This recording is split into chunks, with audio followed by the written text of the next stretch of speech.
Welcome to History Adventuring. This is episode number 210. I'm Brad Hall, and today we're looking at giving senior citizens a safe and dignified alternative to driving. I've lived in Arizona for a long time, not far from Sun City, so I know that there are a lot of people who really shouldn't be behind the wheel. Driving requires the kinds of things that young, able-bodied people take for granted. And when those abilities fade away, driving can be a very dangerous thing for both the driver and for other people on the road.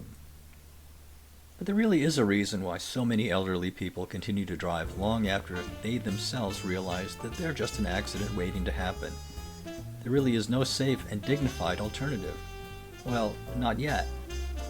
And I'm hoping that the future that I will be living long enough to see will include a new type of technology, something so revolutionary that it's almost unthinkable to many people: self-driving cars. Time travel with me. I'm old enough to remember life before computers, long before it was just a given that you could make a phone call simply by carrying around something in your pocket. Why heck, I'm old enough to remember when people landed on the moon for the first time. My graphic design career began with drawing boards, T-squares, and glue, and it rose on computer software, like Photoshop. So as you can tell, I'm optimistic about things yet to be. And yes, of course, I knew a lot of people who would never touch a computer, never own a cell phone, and are now using them without a second thought. By the way, I have a perspective on what it feels like to lose basic abilities because I am a stroke survivor. I regained a lot of abilities, but nothing is easy anymore, and I gained a real empathy for people of advanced years. I didn't drive much, but I did drive, thinking that I had no alternative. Mostly I watched my independence and dignity wash away, and a few years ago I hung up my car keys for good. I took a ride in a self-driving car not long ago. They're testing them out in Chandler, which is just a few miles away from where I live, and I immediately knew that I was seeing the future, the way I felt it when I saw my first Macintosh computer in 1984.